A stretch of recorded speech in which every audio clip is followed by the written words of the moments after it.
Hello friends, welcome to SN pregnancy and baby care Tamil. இன்றைக்கி நம்ம சேனலில் கர்ப்பிணி பெண்கள் உட்காரும் போதும் சரி, படுக்கும் போதும் சரி, எழுந்து நிற்கும் போது, நடக்கும் போதெல்லாம் என்ன விஷயங்களெல்லாம் கவனமாக இருக்கணும், கர்ப்பகாலம் முழுவதும் கர்ப்பிணி பெண்கள் என்ன விஷயங்களெல்லாம் செய்யவே கூடாது அப்படிங்கிறதையும் இந்த வீடியோவில் நான் டீட்டெயிலாக ஷேர் பண்ணியிருக்கேன். கண்டிப்பாக இந்த வீடியோ உங்களுக்கு யூஸ்ஃபுல்லாக இருக்கும். வீடியோ ஸ்கிப் பண்ணாமல் பாருங்கள். மறக்காமல் நம்ம சேனலை சப்ஸ்கிரைப் பண்ணிக்கோங்க. நிறைய பேர் கர்ப்பிணி பெண்களாக இருக்கும்போது தரையில் உட்காரும் பழக்கத்தை அப்படியே மறந்துட்டீங்க. தரையில் உட்கார்ந்து எழுதுறது ரொம்பவே நல்லது கர்ப்பிணிகளுக்கு. பட் நீங்கள் சேரில் உட்கார்றதோ அல்லது சோஃபாவில் உட்கார்றதோ உங்களுக்கு கம்ஃபர்டபுளாக இருக்குன்னு ஃபீல் பண்ணிங்கன்னா முதுகு தண்டு நேராக இழுக்கிற மாதிரி நீங்கள் உட்காரணும். ரொம்ப பின்புறமாக சாய்ஞ்சு உட்கார்றது அல்லது முன்புறமாக தள்ளி உட்கார்றது, இது ரெண்டுமே நம்மளுடைய பேபிக்கும் சரி நமக்கும் சரி நல்லதில்லை.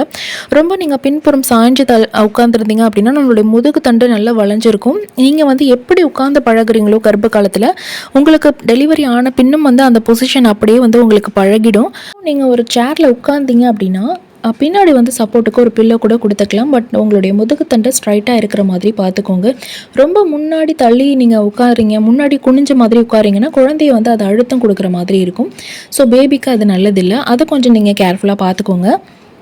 ரொம்ப நேரமாக உட்காந்து சில பேர் வேலை செய்வீங்க. லேப்டாப் முன்னாடி உட்காந்து வேலை செய்கிறது, டிவி பார்க்குறேன்னு சொல்லிட்டு ரொம்ப நேரமாக சோஃபாவில் உட்காந்துருக்குது, இதெல்லாம் பண்ணாதீங்க. நம்ம ரொம்ப நேரமாக ஒரே இடத்துல உட்காந்துருந்தோம்னா பாடி தான் ஹீட் ஆகும். அதே போல் நம்மளுடைய கால் கீழே தொங்க போட்ட நிலையில் உட்காந்துருப்போம் இல்லையா, அதனால் காலில் நீர் கோத்துக்கும் அப்படின்னு சொல்லுவாங்க. நிறைய பேருக்கு கால் வீக்கம் ப்ரெக்னென்சி டைமில் இருக்கும் அப்படிங்கிறத நீங்கள் கவனிச்சிருப்பீங்க. இந்த மாதிரி நம்ம தொங்கு போட்டு ரொம்ப நேரம் உட்காந்துருந்தா கால் மரத்தெல்லாம் போகும். இந்த மாதிரி பண்ணக்கூடாது. ஏன்னா காலில் ரத்த ஓட்டங்கள் அவ்வளோவா போகாது. நீங்கள் உட்காந்தே வேலை செய்கிற ஒரு ஆளாக இருந்தீங்க அப்படின்னா 1 மணி நேரத்துக்கு ஒரு முறையாச்சும் எழுந்து கொஞ்சம் தூரம் நடந்து போயிட்டு திரும்ப உட்காருங்க. இந்த மாதிரி நீங்கள் பண்ணும்போது பார்த்தீங்கன்னா காலுக்கு கொஞ்சம் ரத்த ஓட்டம் கிடைக்கும், கால் வீக்கமெல்லாம் வராமல் இருக்கும். ப்ரெக்னென்சி ஸ்டார்டிங்கில் கூட ஓகே. அது கொஞ்சம் கொஞ்சம் நம்ம குழந்தை வளர ஆரம்பிக்கும் போது பார்த்திங்கன்னா வயிறு கனமாகும். நமக்கும் பார்த்திங்கன்னா ப்ரெக்னென்சியில் ஒரு கிட்டத்தட்ட ஒரு 6லேருந்து 10 கிலோ வெயிட் அதிகமாகும் இல்லையா.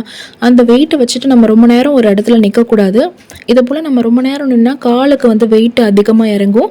காலில் நல்ல ஒரு வீக்கம் ஏற்படும், கால் வலி, முட்டி வலி, அப்புறம் பின்னங்கால்னு சொல்லுவோம் இல்லையா, கணுக்கால், அந்த இடங்கள்லாம் பார்த்திங்கன்னா பயங்கரமாக பெயின் இருக்கும். பொதுவாகவே ப்ரெக்னென்சியில் நமக்கு கால் வலி, முதுகு வலி, வயிற்று வலிலாம் வர்றது சாதாரணம் தான்.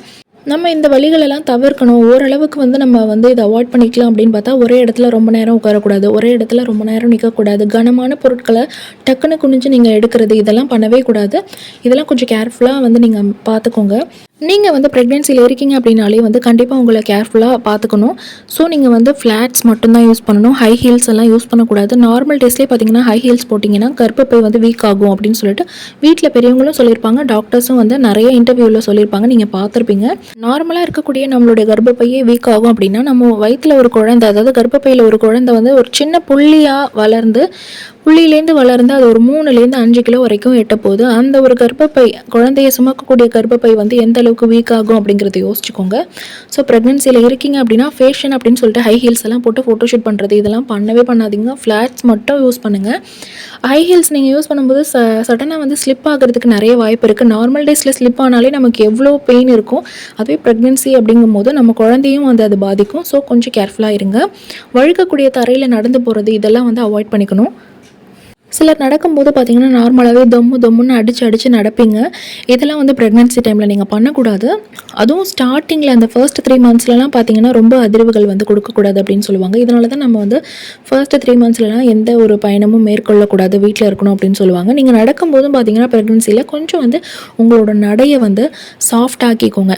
நார்மலாக நீங்கள் தம்முன்னு குதித்து நடக்கிற ஆளாக இருந்தீங்கன்னா ப்ரெக்னென்சி அப்போ நீங்கள் அதை போலலாம் பண்ணக்கூடாது. கொஞ்சம் பொறுமையாக நடக்கிறது, மற்ற வேலைகளும் நீங்கள் பொறுமையாக செய்கிறது, இதன் மூலமாக உங்களுடைய பழக்கத்தை கொஞ்சமாக மாற்றிக்கலாம். குழந்தையும் சேஃபாக இருப்பாங்க. நெக்ஸ்ட் நம்ம ப்ரெக்னென்சியில் இருக்கும்போது எப்படி படுக்கணும், எப்படி தூங்கணும் அப்படிங்கிற முறைகளெல்லாம் இருக்குது. அதையும் நம்ம ஃபாலோ பண்ணி ஆகணும். ப்ரெக்னென்சியில் நீங்கள் இருக்கீங்க அப்படின்னு தெரிஞ்சாலே நீங்கள் குப்புற படுக்கக்கூடாது, மல்லாக்க படுக்கக்கூடாது. 5 மந்த்ஸ் வரைக்கும் குப்புற படுக்கிறது, மல்லாக்க படுக்கிறதுலாம் எந்த பாதிப்பும் ஏற்படுத்தாதுன்னு சொல்லுவாங்க. பட் இருந்தாலும் நீங்கள் ஸ்டார்டிங்லேயே உங்களுடைய படுக்கும் முறையை சேஞ்ச் பண்ணிக்கிட்டீங்க, கரெக்டாக கொண்டு வந்துட்டீங்க அப்படின்னா டெலிவரி வரைக்குமே உங்களுக்கு இது ஹெல்ப்ஃபுல்லாக இருக்கும். பழக்கமாயிடும் இல்லையா, அதனால் நீங்கள் இதை கேர் பண்ணிக்கணும். நீங்கள் லெஃப்ட் சைட் படுக்கிறது தான் ரொம்பவே முக்கியம்.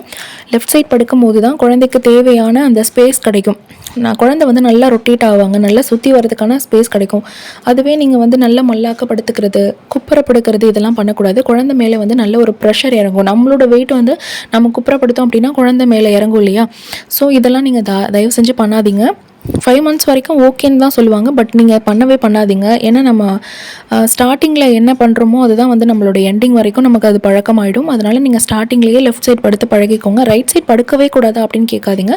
ரைட் சைடும் நீங்கள் படுக்கலாம். பட் லெஃப்ட் சைடு வந்து குழந்தைக்கு கம்ஃபர்டபுளாக இருக்கும். எப்போதுமே நீங்கள் லெஃப்ட்டில் தான் படுத்துக்கணும் அப்படின்லாம் இல்லை. சம்டைம்ஸ் வந்து நீங்கள் ரைட்லேயும் திரும்பி படுத்துக்கலாம். ஒரு கழுத்து படுக்கணும். ரைட் சைடு நீங்கள் லெஃப்ட்லேருந்து ரைட் சைடுக்கு திரும்பி படுக்கிறீங்க அப்படின்னா படுத்துருக்கீங்க இல்லையா, அது அப்படியே வந்து எழுந்து உட்காந்துட்டு அடுத்தது தான் இன்னொரு சைடு நம்ம திரும்பி படுக்கணும். அப்படியே ரோல் பண்ணி திரும்பி போகக்கூடாது. இது மாதிரி நம்ம பண்ணோம் அப்படின்னா குழந்தையோடைய கழுத்தில் வந்து கொடி சுற்றிக்கிறதுக்கான வாய்ப்புகள் இருக்குது. ஸோ நீங்கள் இன்னொரு சைடுக்கு மாறினீங்க அப்படின்னா எழுந்து உட்காந்துட்டு அதுக்கப்புறம் தான் மாறணும். தூங்க போகிறதுக்கு முன்னாடி ஃபர்ஸ்ட்டு நம்ம கட்டிலில் உட்காந்துட்டு லெஃப்ட் சைடு தானே நம்ம படுப்போம். அதனால் 2 கையையும் வந்து நம்மளுடைய லெஃப்ட் சைடு வச்சுட்டு கட்டில் மேலே வச்சு சப்போர்ட் கொடுத்துட்டு அதுக்கப்புறம் தான் நீங்கள் படுக்கணும். டைரெக்டாக நீங்கள் போய் படுத்திங்கன்னா உங்கள் வயிற்று மேலே தான் வந்து உங்களுடைய ப்ரெஷர் வந்து இறக்கும். இதுவும் குழந்தைக்கு வந்து நல்லதில்லை. ஸோ நீங்கள் ஃபர்ஸ்ட்டு போய் கட்டிலில் உட்காருறீங்க அப்படின்னா உட்காந்துட்டு கை வச்சு சப்போர்ட் பண்ணிவிட்டு சைடில் அதுக்கப்புறம் நீங்கள் படுத்து தூங்குங்க. சிலருக்கு வந்து என்னடா இவ்வளோ சொல்கிறாங்களே, அப்போ நம்ம படுக்கும்போது கை கால் கூட அசைக்கக்கூடாதா அப்படின்லாம் தோணும். அந்த மாதிரிலாம் இல்லை. நீங்கள் கை கால் அசைக்கிறதுனால புரண்டு படுக்கிறதுனாலலாம் குழந்தைக்கு எதுவும் ஆகாது. நம்ம படுக்கிற சைடு வந்து லெஃப்ட் சைடாக இருக்கிறது நீங்கள் பார்த்துக்கோங்க. ரைட் சைட்லேயும் நீங்கள் சம்டைம்ஸ் படுக்கலாம். மல்லாக்க படுக்கிறது கூடாது, குப்பரை படுக்கிறதும் கூடாது. அது வந்து குழந்தைய வந்து நசுக்கிற மாதிரி இருக்கும். ரொம்ப வந்து வெயிட் வந்து குழந்தை மேலே இறங்கும். ஸோ அதெல்லாம் நீங்கள் கொஞ்சம் கவனித்து பார்த்துக்கோங்க.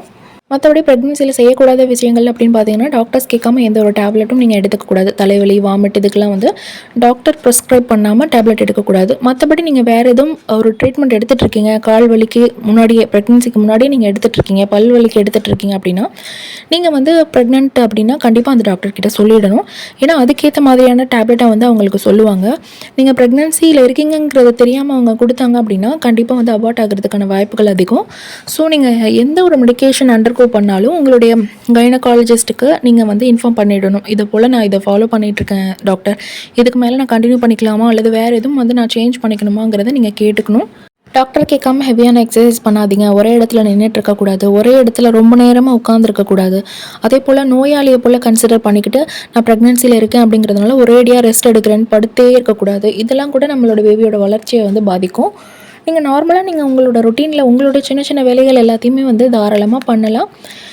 ஹெவியான எந்த ஒரு ஒர்க்கு, ஹெவியான வெயிட் லிஃப்ட் பண்ணுறது, மாடிப்படி வந்து அடிக்கடி ஏறி இறங்குறது இதெல்லாம் வந்து பண்ணாதீங்க. ஒரு 6 மந்த்ஸுக்கு மேலே 7 மந்த்ஸுக்கு மேலே வந்து நீங்கள் மாடிப்படியெல்லாம் தாராளமாக ஏறி இறங்கலாம். ப்ரெக்னென்சி எப்போ காண்டாக்டில் இருக்கணுமா அப்படின்னு சொல்லிட்டு நிறைய பேருக்கு வந்து சந்தேகம் இருக்கும். நீங்கள் காண்டாக்டில் இருக்கிறதுனால தான் வந்து நார்மல் டெலிவரி ஆகுமா அப்படின்னுலாம் கூட கேட்பீங்க. நான் என்னோடய டாக்டர் கிட்ட கேட்ட வரைக்கும் அவங்க சொன்னது என்னென்னு பார்த்தீங்கன்னா, நார்மல் டெலிவரி ஆகிறதுக்கும் காண்டாக்டில் இருக்கிறதுக்கும் எந்த ஒரு சம்மந்தமும் கிடையாது. காண்டாக்டில் இருந்தால் தான் நார்மல் டெலிவரி ஆகும் அப்படின்னு நிறைய பேர் நினச்சிட்ருக்கீங்க. அது தவறான விஷயம். காண்டாக்டில் இருக்கிறது வந்து உங்களுடைய விஷ் தான். பட் இருந்தாலும் ஃபர்ஸ்ட் ட்ரைமாஸ்டர் லாஸ்ட் ட்ரைமாஸ்டரில் அவாய்ட் பண்ணிக்கிறது நல்லது. குழந்தையுடைய தலை திரும்பி இருக்கணும். நம்மளுடைய கர்ப்பப்பை வாய் வந்து கரெக்டான அளவுக்கு வந்து விரிஞ்சு கொடுக்கணும். குழந்தையுடைய தலை வந்து இடுப்பு எலும்புக்குள்ளே பொருந்தணும். நமக்கு வந்து அந்த நேரத்தில் வலி வரணும். அதே போல் வந்து பனிக்கூட நீர் உடஞ்சி குழந்தை வந்து கரெக்டாக வெளியாகணும். அதுக்கு தேவையான ப்ரெஷரை வந்து நம்ம கொடுக்கணும். இதெல்லாமே வந்து கரெக்டாக நமக்கு அமைஞ்சது அப்படின்னா தான் நம்மளால் நார்மல் டெலிவரியில் வந்து குழந்தைய பெற்றெடுக்க முடியும். இதுதான் காரணமே தவிர நம்ம வந்து காண்டாக்டில் இருந்ததுனால தான் நமக்கு நார்மல் டெலிவரி ஆகும் அப்படின்னுலாம் எதுவுமே கிடையாது அப்படின்னு சொல்லி டாக்டர் சொல்லியிருந்தாங்க. இந்த வீடியோவில் நான் நிறைய இன்ஃபர்மேஷன் ஷேர் பண்ணியிருக்கேன். கண்டிப்பாக வந்து ப்ரெக்னென்சியில் இருக்கிற எல்லாருக்குமே வந்து இதில் நிறைய டிப்ஸ் கிடைக்கும். கண்டிப்பாக இந்த வீடியோ யூஸ்ஃபுல்லாக இருந்திருக்கும். வீடியோ பிடிச்சிருந்தால் லைக் பண்ணுங்கள். கூடவே நம்ம சேனலை மறக்காமல் சப்ஸ்கிரைப் பண்ணிக்கோங்க. தேங்க்யூ.